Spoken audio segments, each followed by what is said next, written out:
Hello everyone, welcome back to the channel English Ocean Hub. Guys, आज मेरे पास 100 plus daily use English sentences हैं।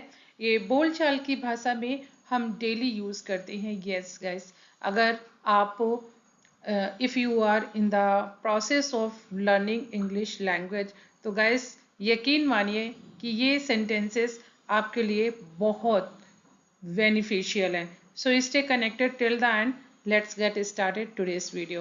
Guys, one more thing I would like to share with you guys. अभी मैं English जो लोग basic से सीखना चाहते हैं तो और आप कह सकते हैं कि जीरो लेवल से सीखना चाहते हैं तो अभी गाइस वो लोग अपने आप को इनरोल कर सकते हैं। मैंने अभी रिसेंटली स्टार्ट की हुई हैं English spoken classes. Yes guys, grammar मैं आपको जीरो लेवल से पढ़ाऊंगी उसमें और एडवांस लेवल तक। तो जो लोग अपने कोई रोल करना चाहते हैं तो मोस्ट वेलकम गाइस। चलिए स्टार्ट करते हैं वीडियो। मेरे पैर में मोच आ गई। मोच जब ट्विस्ट हो जाता है पैर उसको हम बोलते हैं मोच आ गई। तो यहाँ पे बोलेंगे आई ट्विस्टेड माई एंकल, मोच आ गई। उन्हें मेरी तरफ से नमस्ते कह देना। अक्सर हम बोलते हैं जब कोई सी ऑफ हो रहा होता है और हम मिल नहीं पाते हैं, उनसे बोलते हैं कि भाई अपनी मम्मी को या पापा को मेरी तरफ से नमस्ते कह देना। तो उसके लिए आप बोलेंगे please convey my regards to him. Regards मतलब होता है प्यार, स्नेह। नमस्ते आप उसको बोल सकते हैं। तो please convey my regards to him. भगवान ने चाहा तो सब ठीक हो जाएगा। If God wills, if God wills everything will turn out fine. If God wills everything will turn out fine. ये आपका कंडीशनल फर्स्ट का सेंटेंस है, जो कि फर्स्ट पार्ट जो होता है वो आपका प्रेजेंट इंडेफिनिट में होता है, मीन्स सिंपल प्रेजेंट में होता है, जैसा कि इसमें आप देख सकते हैं इफ गॉड विल्स। और जो सेकेंड पार्ट होता है, रिजल्टेंट पार्ट होता है, वो आपका फ्यूचर इंडेफिनिट में होता है, जैसा कि यहाँ है everything will turn out fine, मतलब सब कुछ ठीक हो जाएगा। वह किसी से मेल मिलाप नहीं चाहता। मेल मिलाप के लिए आप मिंगल का यूज कर सकते हैं या आप सोशलाइज का भी यूज कर सकते हैं। तो सेंटेंस होगा he doesn't want to mingle with anyone. He doesn't want to mingle with anyone. Mingle means मेल मिलाप, किसी के साथ घुलना मिलना, मिंगल। उसकी तो काट छाट करने की आदत है। कोई होता है ना जो हर एक चीज में नुक्स निकालता है, तो उसको बोलते काट छाट करना। तो आप इंग्लिश में बोलेंगे he has a habit of criticising and cutting others down. Criticise होता है किसी को, क्रिटिसाइज करना मतलब उसको किसी चीज पे लेकर के, उसकी हैबिट्स पे लेकर के, उसके काम में नुक्स निकालना, उसके कलर में, उसके मतलब जो भी है क्रिटिसाइज करना, उसको कमियां निकालना। और कटिंग अदर्स डाउन मतलब नीचा भी दिखाना, तो काट छाट इसी को कहते हैं। He has a habit of criticising and cutting others down. उसके सामने सब फीके पड़ गए। फीके पड़ जाना मतलब सबकी जो चमक थी वो फीकी पड़ गई, डल हो गए। तो इसको बोलेंगे everyone seemed dull in front of him. Everyone seemed dull in front of him, ये आपका पास्ट इंडेफिनिट का है।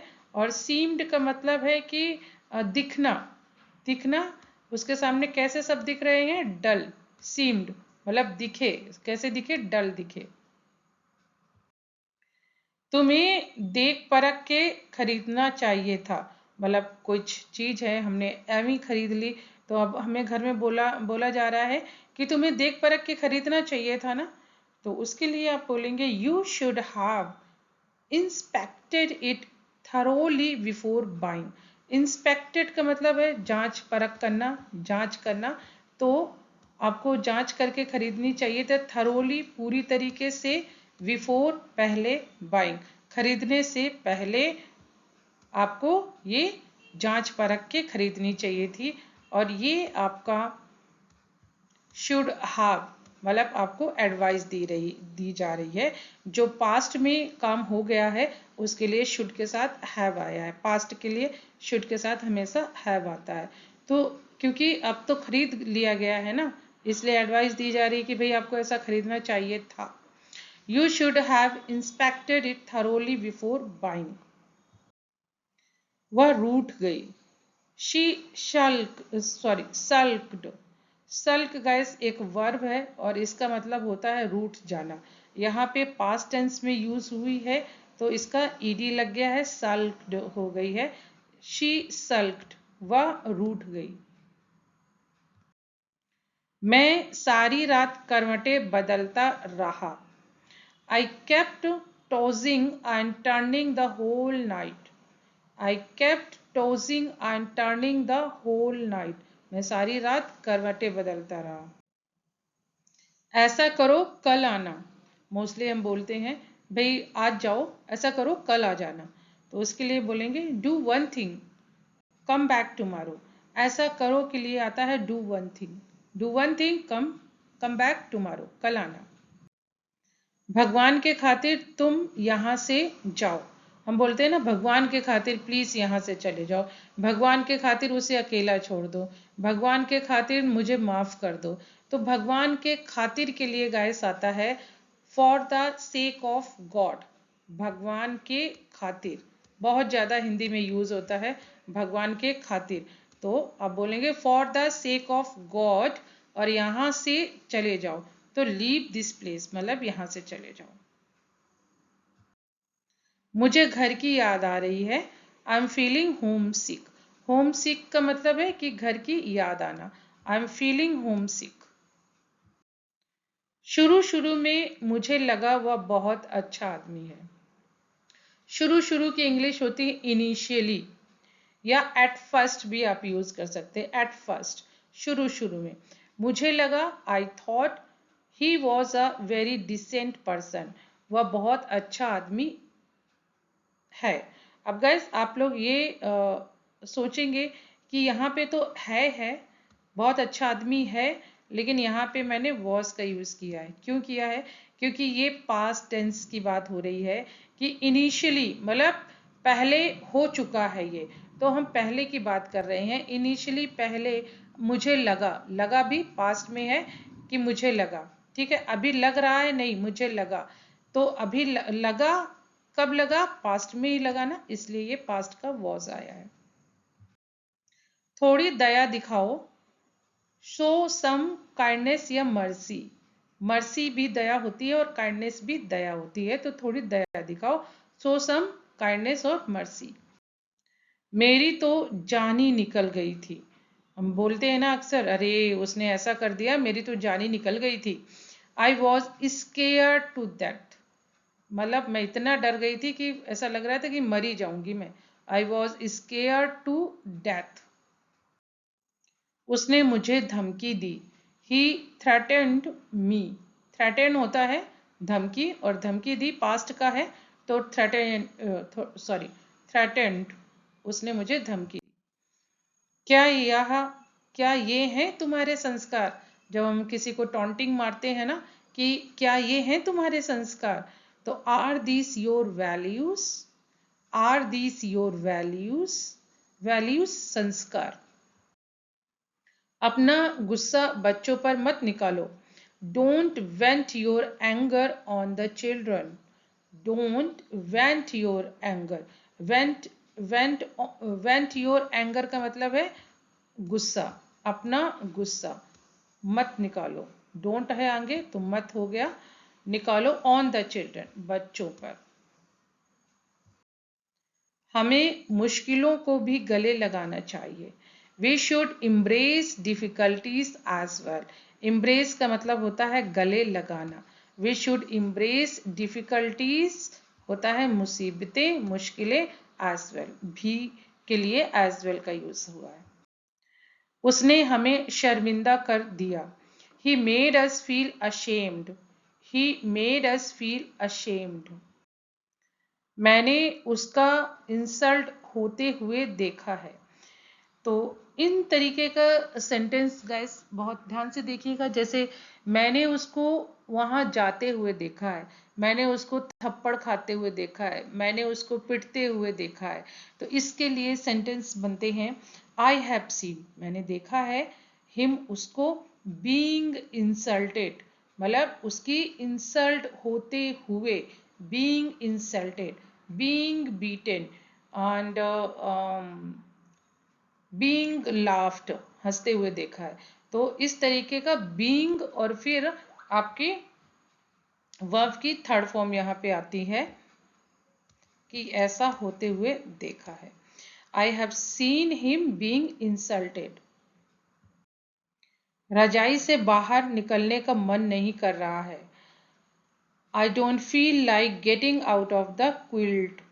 क्विल्ट का मतलब होता है रजाई। I don't feel like getting out of the quilt. ये गाइस फील लाइक होता है मन, मन करना, और डोंट लगा है तो ये नेगेटिव में है, मन नहीं कर रहा है। और इसके बाद फील लाइक के बाद गाइस जो भी वर्ब आती है वो अपने जीरेंड फॉर्म में आती है, मतलब आईएनजी में आती है। तो I don't feel like getting out of the quilt.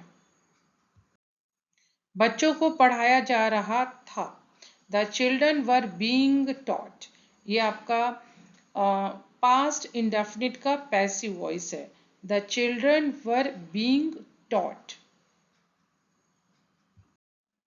चाय पीने से ठंड कम लगती है। Drinking tea helps in reducing cold. Drinking tea helps in reducing cold. Reducing मतलब कम, कम के लिए हुआ है कि सर्दी कम लगती है। ड्रिंकिंग टी चाय पीना। कोट पहनना मत भूलना। Don't forget to wear coat, या don't forget to put on coat. चलो आग तापते हैं। Let's sit around a campfire. Let's sit around a campfire. Campfire का मतलब होता है अलाव, अलाव जो आग का अलाव होता है ना, उसके लिए यूज होता है। बच्चे को गर्म कपड़े पहना दो। Put some warm clothes on him. Put some warm clothes on children बोल सकते हैं, या ऑन हिम, बच्चे के लिए हम बात कर रहे हैं। नहीं तो उसको सर्दी लग जाएगी। Otherwise he will catch cold. Otherwise he will catch cold. चलो धूप सेकते हैं। दोबारा हो गया, नहीं ये दोबारा नहीं हुआ है, आग तापने के लिए हुआ था। चलो, चलो धूप सेकते हैं। Let's soak up the sun. Let's soak up the sun. बोलने से पहले सोचो। Think before you speak. Think before you speak. आज तो धूप भी नहीं निकली। It wasn't even sunny today. It wasn't even sunny today. कड़ाके की सर्दी पड़ रही है। It is intensely cold. It is intensely cold. Intensely कड़ाके की, बहुत जोरदार। ठंड में नहाने का मन नहीं कर रहा है। Don't feel like bathing in the cold. Don't feel like bathing in the cold. Gas जो ये आप बेदिंग देख रहे हैं, इसको बाथ भी बोलते हैं और बेथ भी बोलते हैं। जब आपकी वर्ब होती है तो इसको बेथ पढ़ा जाता है, और जब एज अ नाउन यूज होता है तब ये बाथ होता है। तो यहाँ पे एज अ वर्ब है, इसलिए ये बेदिंग है। Don't feel like bathing in the cold. पानी बिल्कुल बर्फ जैसा हो गया है। The water has become like ice. The water has become like ice. गले पर मफलर बांध लो। Wrap a muffler around your neck, around your neck. Wrap a muffler around your neck. Around मतलब चारों तरफ, गले के चारों तरफ मफलर बांध लो। मुझे बाहर से ज्यादा घर पर अच्छा लगता है। I like being at home more than being outside. I like being at home more than being outside. मुझे कहीं जाना पसंद नहीं है। I don't like going anywhere. I don't like going anywhere. कोहरा इतना है कि कुछ दिख ही नहीं रहा है। The fog is so dense that nothing is visible. fog means कोहरा, डेंस है घना, बहुत घना है, और विजिबल होता है दिखाई देना। तो the fog is so dense that nothing is visible, कुछ नहीं दिख रहा है। उसकी जिंदगी हसल बसल है। His life is full of chaos and hustle. His life is full of chaos and hustle. Hustle means होता है कि बहुत भाग दौड़ वाली है, कोई भी चैन नहीं है जिंदगी में। जिंदगी में उतार चढ़ाव आते जाते रहते हैं। There are ups and downs in life. There are ups and downs in life. अपनी औकात में रहो। Know your limits and stay within them. Know your limits and stay within them. तुम बहुत जिद्दी हो गए हो। You have become extremely stubborn. You have become extremely stubborn. यहाँ जो एक्सट्रीमली है वो एक एडवर्ब है जो स्टबर्न को डिफाइन कर रही है, और स्टबर्न यहाँ पे एज अ नाउन यूज हुआ है। मतलब तुम कैसे कितने जिद्दी हो, एक्सट्रीमली, बहुत ज्यादा जिद्दी हो। बकवास करना बंद करो। स्टॉप टॉकिंग रविश। रविश होता है बकवास, नॉनसेंस। तो स्टॉप टॉकिंग रविश, बकवास करना बंद करो। झूठ बोलना कोई तुमसे सीखे। One should learn lying from you. One should learn lying from you. Guys, कोई तुमसे सीखे, जैसे कि जब हम टोंटिंग में बोलते हैं ना, और टोंटिंग में भी नहीं, पॉजिटिव भी ले सकते हैं कि मैथ पढ़ना तो कोई तुमसे सीखे, या एक्सरसाइज करना कोई तुमसे सीखे। तो यहाँ पे आप कोई तुमसे सीखे के लिए आप सॉरी, हाँ, तुमसे सीखे के लिए होगा you should learn. You should learn lying from you. तो कोई तुमसे सीखे, इसके लिए वन शुड लर्न, और इसके बाद जो भी वर्ब आएगी वो आईएनजी फॉर्म में आएगी। उसने बात तक नहीं की।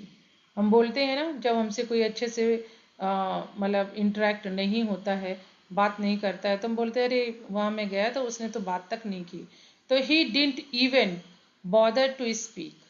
ही didn't even bother to speak. Bother इसलिए आया है कि उसने बात करने के लिए मतलब बिल्कुल भी जहोजत ही नहीं की। जहोजत मतलब कोशिश ही नहीं की, वो बिल्कुल चाहता ही नहीं था, बॉदर ही नहीं हुआ कि वो बात करे। तो he didn't even bother to speak. Even यहाँ पे आया है तक के लिए, एम्फेसाइज किया गया है कि बात ही नहीं की। क्या आप थोड़ा सा आगे खिसक जाओगे? Could you please scoot over. Scoot over होता है आगे खिसकने के लिए, ठीक है। तो could you please scoot over. सुबह जल्दी उठने की आदत डालो। Get into the habit of getting up early in the morning. ये एक फ्रेज है, get into the habit of. तो इसका मतलब होता है किसी चीज की आदत डालना। जैसे कि आप बोल सकते हैं कि पढ़ने की आदत डालो, तो आप बोलेंगे get into the habit of studying. मेरी इज्जत का सवाल है। It's a matter of my respect. It's a matter of my respect. उन्होंने पानी तक नहीं पूछा। They didn't even bother to offer water. They didn't even bother to offer water. मुझे तो लगा ही था कि वह नहीं आएगा। I had a feeling that he wouldn't come. I had a feeling that he wouldn't कम। इतना नाराज मत होइए। Don't be so furious. Furious guys होता है बहुत ज्यादा गुस्सा होने के लिए। Don't be so furious. वह देर तक काम करती है। She Burns the midnight oil. ये गाइस एक ईडियम है, और इसका मतलब है जैसे कि मिडनाइट ऑयल, मतलब एक पहले जमाने की कहावत आप बोल सकते हैं कि जैसे जो रात तक काम करता था, पढ़ता था, तो पहले लोग दिया वगैरह जलाते थे जिसमें कि ऑयल रहता था। तो ये उसी से आप रिलेट कर सकते हैं कि she Burns the midnight oil, मतलब वो रात का तेल जलाती है, ऐसे। तो जैसे देर तक काम करना, उसके लिए ये ईडियम है कि बर्न्स द मिडनाइट ऑयल। या तो तुम जाओ या मुझे जाने दो। ईदर यू गो और लेट मी गो। ईदर और का यहाँ पे यूज है। अगर आप लोगों को इस पे वीडियो चाहिए तो आप मुझे बताइएगा। ईदर और का यूज, या तो तुम जाओ या तो मुझे जाने दो। उसने मुझे अपनी बातों में फंसा लिया। He trapped me in his words. He trapped me in his words. छीना झपटी मत करो। Don't snatch. स्नैच होता है छीना झपटी करना, तो डोंट है मतलब मत करो। Don't snatch. यह बहुत महंगा पड़ा मुझे। This cost me a lot. This cost me a lot.